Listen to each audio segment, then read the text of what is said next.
good turn brings rich reward for a man 19 years later. Firefly catching is an industry.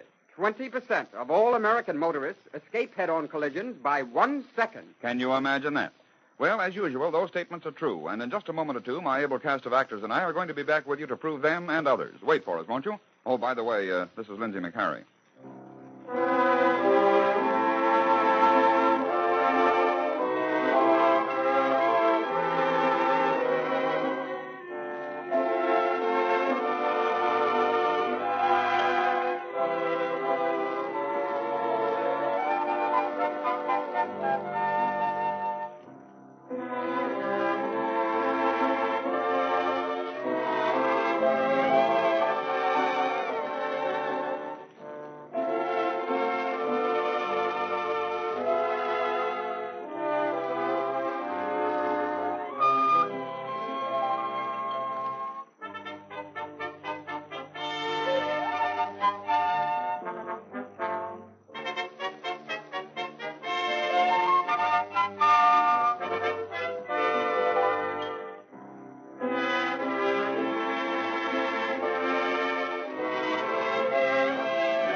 And here's our first item for this time. Listen.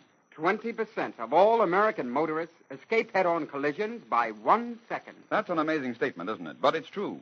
According to a report made to the American Psychological Association in Columbus, Ohio in 1938, T.W. Forbes and T.M. Matson of Yale University took motion pictures of hundreds of automobiles whose drivers never knew they were being spied upon. These two men were trying to find out just how much time the average motorist allowed while passing a car going in his direction and while another car was coming toward him from the opposite direction. Their motion pictures proved that 1 out of every 5 drivers allowed less than 1 second to get back into his own lane again and avoid a head-on collision. The time between these two bells is 1 second. The next time you attempt to pass another car, please leave yourself more time than that to avoid the horror of a major accident, won't you? Remember the wise old saying, "A stitch in time saves 9." And do you remember, too, the wisdom of another ancient philosopher? Good deeds are like the seed that is sown in the spring. At first there is naught to show above the earth, but at the harvest the golden grain brings rich reward to him who has sown. Of course, he meant that sooner or later a good deed is bound to bring to its doer the good fortune he deserves. And the proof lies in this little story that comes from a newspaper of August 18th, 1919. It was on the afternoon of August 17 in that year that Patrolman Francis Cadell of the 1st Precinct was on duty in the information booth at the Manhattan end of the Brooklyn Bridge. Car after car passed over the bridge, and no one wanted information until... I guess everybody knows where they're going. Nobody sees... I guess I was wrong. There's somebody now. The big car, too. Be back in a minute, Ed. Yes, sir? What can I do for you? I want to know how to get to Coney Island. Coney Island? Well, sir, you... Yes? Excuse me, sir, but I thought I'd seen you someplace before. Guess I was wrong. Now, to get to Coney Island, Just a minute. I thought I recognized you, too. Have you ever been in California? California? No, never. I guess we're both wrong. Well, go straight across the bridge and follow the highway. You can't miss it. Thank you.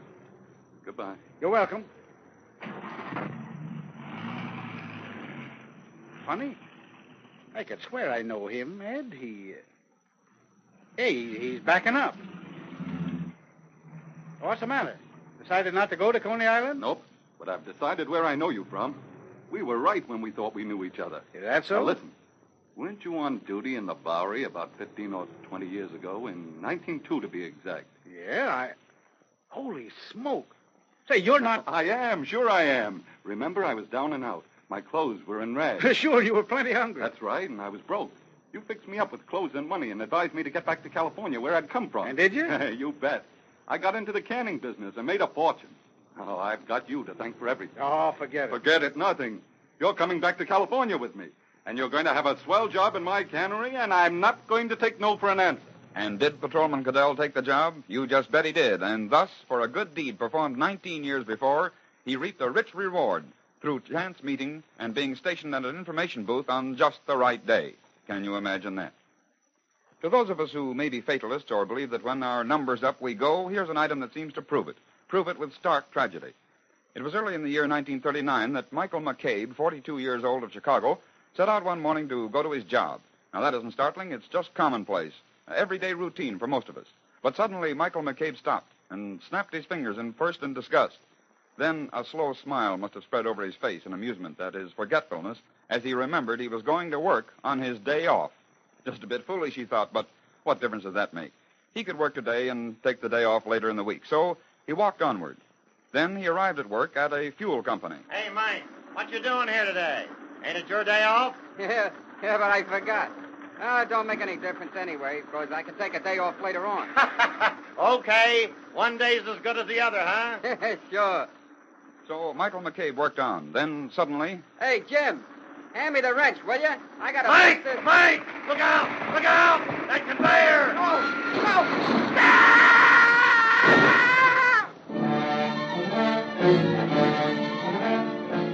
Yes, on the day that was supposed to be a holiday for Michael McCabe, he went to work. On that day, a portable steel conveyor fell and crushed Michael McCabe to death. I wonder if it would have fallen in the same spot the next day. Here's a strange sort of industry I found the other day, firefly catching. Yes, indeed, it's a fact that in Japan and China, fireflies are captured for commercial purposes. One purpose is the manufacture of medicines, poultices, pills, and various drugs peculiar to the practice of the medical profession in the Orient. Another use is for the manufacture of Hotaru no Abura, which is really firefly grease. This substance is applied to articles made of bent bamboo, and it has been found to impart rigidity to the bamboo. The principal center for firefly catching is around Ishiyama, Japan, near the Lake of Omi. A number of merchants there employ from 60 to 70 firefly catchers, and during the summer season, expert catchers have been known to catch as many as 3,000 of the phosphorescent insects in one night. Can you imagine that? Now, the musical portion of this Can You Imagine That will bring back fond memories to those who hearken back to the years 1912 and 15. For it was in those years that the Castles, Vernon and Irene, were the dancing sensations. Bostanabe's restaurant in New York was the mecca for those who liked to sway to the seductive and languorous rhythms of the tango. Not only was Bostanabe's famed for its orchestra, for its cuisine, but it was later to be famous as the place where a young man named Rudolph Valentino got his start. It was in those days that a number called Très Moutard, in English, Too Much Mustard, was sweeping the country. People were dancing the turkey trot to it, the bunny hug, and the Gotham gobble. It was in the famous old Bostanabe's restaurant in New York's 39th Street near 6th Avenue that music publisher Edward B. Marx noted the fine sense of rhythm and natural gift of music possessed by the young Hungarian pianist of the orchestra. Now, Très Moutard was selling plenty of copies, and the Marx firm had no tune to match it. So Edward B. Marx approached the young pianist and asked... Excuse me, but did you ever compose anything? Why, no, I've never composed anything in this country. Oh, I see. Have you ever heard of a turkey trot called Très Moutard? Très Moutard? Why, no. Well, it's sweeping the country, and I want a tune like it. Do you think you can write one? Oh, I don't know.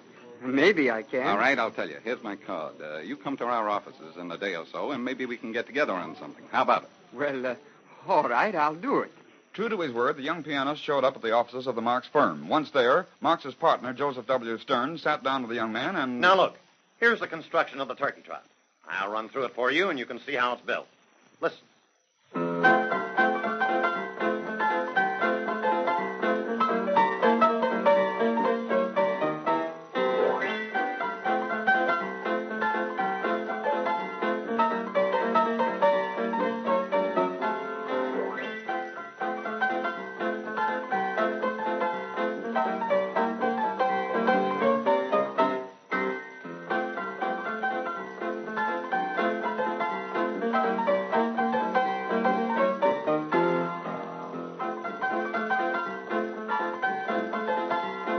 That's enough. Now, do you think you can write one something like it? Yeah, a turkey trot that we can sell. You think you can do it?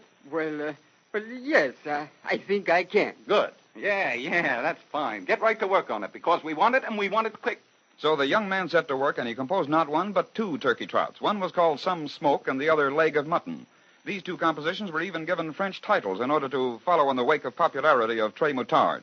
But the titles aren't nearly as important as the name of the young Hungarian composer which appeared on the sheet music.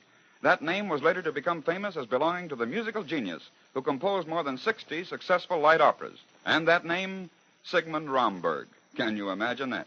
And now we're going to ask our orchestra to play the French importation, which was responsible for the discovery of Romberg by Edward Marks and Joseph Stern. Here it is, a modernized version of the famous old turkey trot, Très Moutard.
With that up-to-date version of Très Moutard, which set the country wriggling and squirming in turkey trots and bunny hugs, which gave Sigmund Romberg his first real recognition, I'm going to turn you back to your own station announcer. And until the next time we meet, this is Lindsay McCarry saying goodbye now.